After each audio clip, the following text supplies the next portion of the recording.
go, gents. Yeah, cool. Coach. What do you think of you? Now he used two coaches. You used to coaches. Guys, those guys are lying to you guys. Get them out of their mind, out of your mind. Starting. Yeah. Phumudzo, it's yet another installment of the Culling Black Label Cup. What are your expectations going into this tournament? More so now that it's open and you have won this trophy more. Look, when Culling Black Label is around, you know it's time for innovation. It's time for new things, and this time they've opened the door. And when they say Avulegi Lamasang, it means they've opened the door to all 16 teams. Those that are not here, it's up to them. It's up to their champion fans. It's up to their champion supporters that did not vote their teams in. So now you're talking about 4 that are left. It's a great innovation that comes from Black Label. And over the years, the country and the continent have been asking Black Label to increase the number of teams. They've done so. And those that are not here, hardy next time. But I'm happy to see the likes of Amazulu joining in. I'm happy to see the likes of Mamelodi Sundowns joining in. You know, Orlando Pirates and Kaizer Chiefs will always be there. And it's sort of like a mixed match of the MTN 8, because in the MTN 8, Pirates playing Sundowns, but this time around we are swapping opponents. So how interesting is it to see that? It was also done by the supporters. It was clear from the start that number 1 plays number 2 and number 3 will play number 4. And I think it says a lot about people that are supporting their teams from home. Because if you are saying your team is number 1, it needs to be on top. It needs to win the Culling Black Label voting. And in this instance, Kaizer Chiefs dominated. Orlando Pirates were second. And it says that there's going to be a Soweto derby that is guaranteed. It will be at 12 o'clock. Sundowns will then play Amazulu in the earlier fixture. But I see Orlando Pirates waiting for whoever in the final. I don't know if it will be Amazulu. I don't know if it will be Mamelodi Sundowns that Orlando Pirates will be waiting for. But I see that the supporters, our champion fans, have selected a very balanced team so far. And I'm happy with the team that I have seen. I can't wait for the 12th of November to see who will be in that final lineup.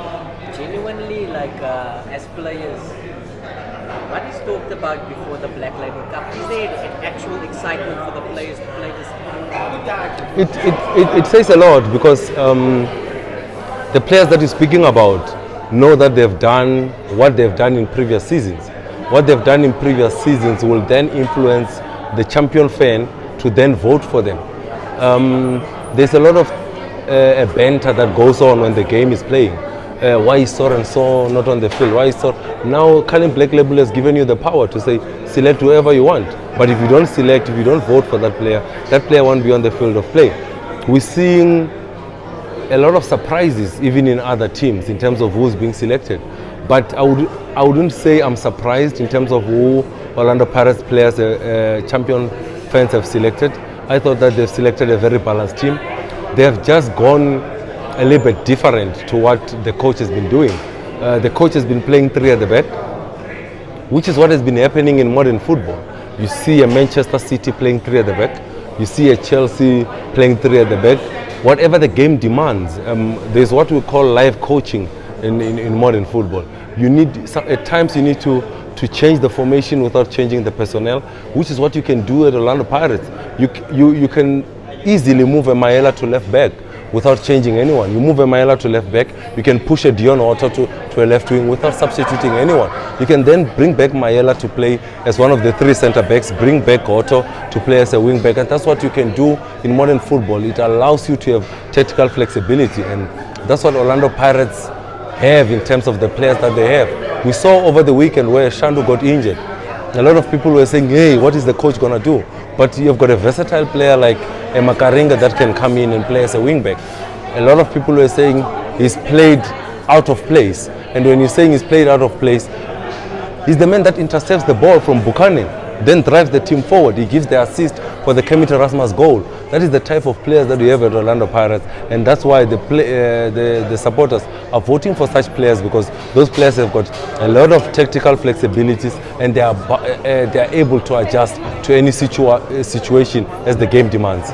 But like on a personal level, it's a Ewing Pirates team, and you're a popular player, you think you're a big player, and you're not getting voted for.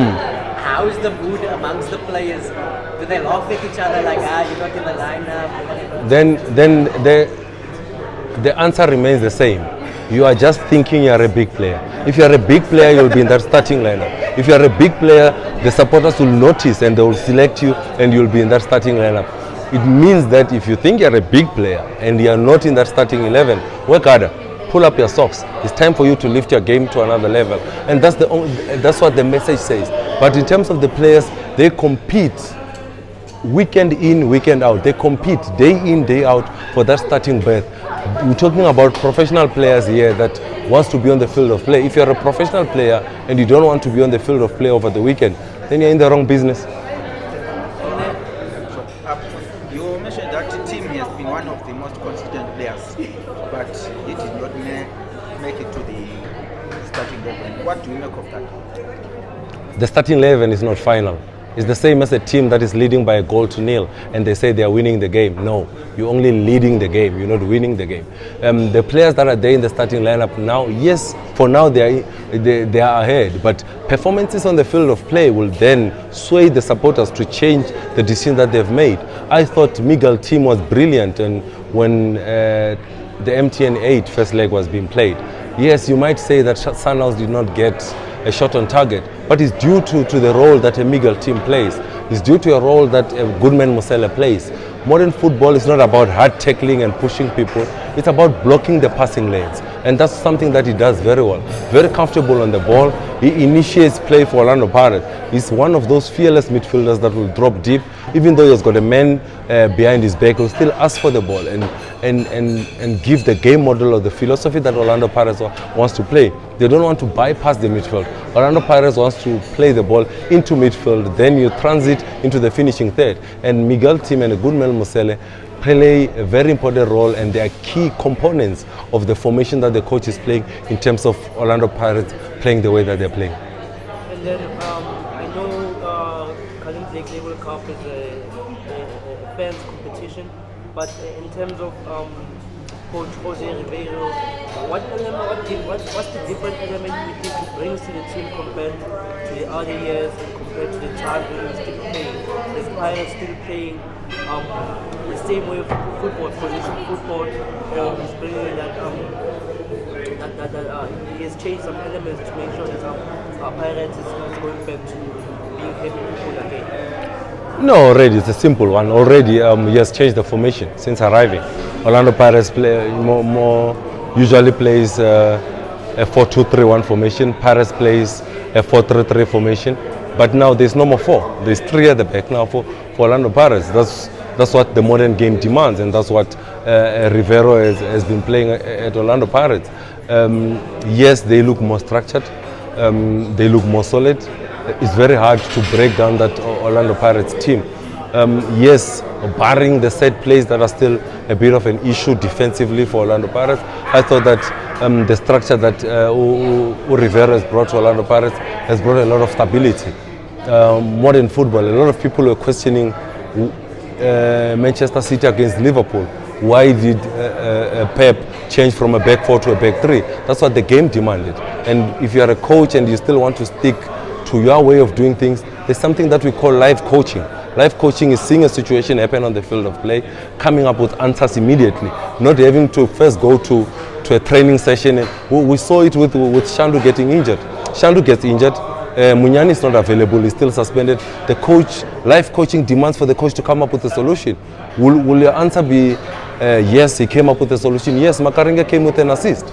Makaringa was playing in an unfamiliar role. It means that Jose Riveiro looked to the bench, looked for a solution, found the solution because Makaringa provides the assist. I think that's what the modern game demands, and with him watching the Colin Blake label, it will also give him a different dimension. You will be able to see Pirates playing with a 4 at the back. He uses 3 at the back. Now the champion fans are saying, hey coach, over the years we used to play with 4 at the back. Coach, do you know that Maela can play as a left back? Coach, we have put Maela at left back. Please watch what Maela provides for the team when he's playing at left back. Coach, CBC and Inda want them to be a partnership. Now let's try combos on the side. They have gone for a combo of a Loch and a Munyani on the right hand side. They've gone for a combo of a Maela and a Pule on the left hand side. They've gone for a Ben Mutswari, Fortune Makaringa combo. That is what the coach will learn. That is what the coach will see. Something that he has not seen yet since arriving at Orlando Pirates. Yes, he might have seen it during his video analysis, getting to know the culture of the team, the philosophy and the game model. And Colin Black Label offers the coach that opportunity to see what the supporters are thinking in the grandstands. Now, take us through what goes through players' minds, because in a competition such as the Colin Black Label, now the coaches takes a step back and now allow the champion coach to be the one coaching the players. Yeah, Orlando Pirates. Maybe that question should go to a Mamelodi Sundowns or a Amazulu who are not used to this. Orlando Pirates players are used to this. Orlando Pirates players knows how to handle the champion coach. I was fortunate enough to be an ambassador of this cup for many years, and being an ambassador of this amazing competition meant that I was a chaperone. I used to take the champion coach into the camp of Orlando Pirates, get him to meet the players, get him to meet the technical team. So I know what goes through the mind of the champion coach, how the players receive the champion coach. And you would be amazed to see how well the champion coach is received in camp, how well the technical team allows the champion coaches to even take charge of the technical of the team talk, to take charge of the meeting just before the game, the day before the game, the way he's given an opportunity to encourage his players. You'll be amazed. It's not only for TV on the day of the game. This guy gets to take charge of the team, and that's something that I've experienced myself. This is what I've experienced with the champion coach not being able to sleep. So now I'm worried about the game tomorrow. I've got a big game tomorrow. Hey, Lala Ngwenya. You will fall asleep on the bench if you're not sleeping now. And that's what the Colin Black Label has brought to this amazing competition. Now it's going to be different. It's 4 clubs now. And we had Anya mentioning that people won't be able to get past out the stuff. And imagine now there's 3 big clubs in South African football in one venue. Don't you think that maybe it will cause certain security problems when as South Africa we involve alcohol, involve football entertainment, we tend to cause certain problems. Do you think that with 3 big clubs in South Africa in one venue won't cause those certain problems? I see 4 big teams. Just give me your 3 big teams. I know there's 4. Okay. You are saying 3. How are they going to play if there are 3, my friend? No, I'm just looking in terms of the fan base. Which are the big 3? Let me know. I would love to hear. Are we winning Amazulu? I see Amazulu. Amazulu is sleeping giant, but the clubs that have been dominating in terms of fan base in South African football, Chiefs, Sundowns. Taking domination on the grandstand, right? Yes. Not domination on the field of play. Yes. I was about to say, do you know that Amazulu finished 2nd? You know that Amazulu were playing You know that Amazulu were playing Champions League, and there are teams that were not playing Champions League. Okay. Okay. Now, Manji Jengo versus Ilungi. There's only 2 clubs that are able to fill up FNB Stadium. Now, when Sundowns come and Amazulu come, obviously it's going to be a majority of fans in the stadium. That's what I was asking. Okay. Now, you look at Kaizer Chiefs, or the top 4 teams in the country that are going to play in the Colin Black Label Cup. It will be interesting to see the fans having to go buy tickets on time. That's something that I always urge the fans, the supporters. And I know our champion coach our champion coaches, our champion fans will make space in their budget to go buy their tickets early. I know that it's on the 12th. Yeah, make budget, champion fan. I want to see you in your colors. Please come dressed in your team colors. I know the grandstand will be filled in black and white. I've got confidence in them. You're talking about supporters that have won this trophy 5 times, man. Why wouldn't they come to the stadium? Unlucky for Mamelodi Sundowns, their champion fans are yet to be tested. Amazulu champion fans yet to be tested. Kaizer Chiefs has won it 4 times, so it will be interesting to see if the champion fans will agree with what the coaches have been doing. That is the big question, and that is always the amazing thing to see in this tournament, to say, does the supporters agree with what the coaches are doing? At times they slightly differ, but it will be interesting to see the final starting 11. It will be interesting to see who the champion fans select as their captain. Do they agree with the captains that are captaining their teams? That question will be answered closer to the time. But I'm happy with the teams that all 4 teams are selecting. Really, they've really selected a balanced team. I'm looking forward to see this. One thing that is unique about this, there's no one to blame. If Paris doesn't go to the final, it's you guys, the supporters. If Chiefs doesn't go to the final, it's you guys. The same for Amazul and Mamelodi Sundowns. So there's no one to blame here. So we are looking at the knowledge of the champion fans. Do they know their team so well that they'll select a team that will go on and lift the trophy? Other than the champion fans, the final question. Do you think that the current coach at Pirates can lead into championships? Obviously, that's with no doubt. Show me another coach that has prevented Sundowns from getting a shot on target. It's one man, it's Jose.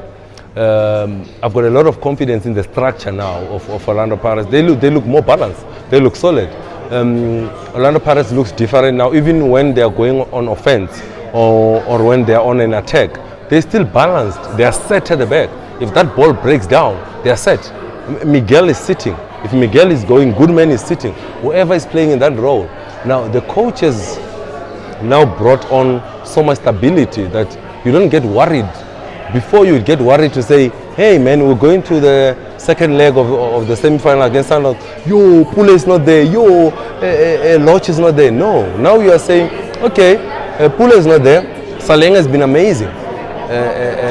Loch is not there. Hey man, Gonzo can play in that role also and do well in that role. So with the coach coming in and playing the players on merit, playing the players that are performing, playing the players that are available for selection in his team, and being able to find a balanced team that is able to win games. I just think that the decision making in the final third needs to improve for Orlando Pirates. If the decision making improves for Orlando Pirates in the final third, I think that Orlando Pirates will be an amazing team. Where they need to play an extra pass, Orlando Pirates are having a shot at goal. Where Orlando Pirates needs to have a shot at goal, they are playing the extra pass. It's just the decision making in the final third that has been lacking for Orlando Pirates. And once they rectify that, I see Pirates being an unstoppable force. More game times for Kevin Erasmus. The fitter Kemet is, the more goals he's going to score. The more games in Gondo plays with his new teammates, the more you'll understand his teammates and he will create more opportunities. I can't wait to see Orlando Pirates playing in the final. I don't know if it's Amazulu, I don't know if it's Kaizer Chiefs, but there's something I want to see in Polokwane. Can you come in numbers? There's something I want to see in Polokwane.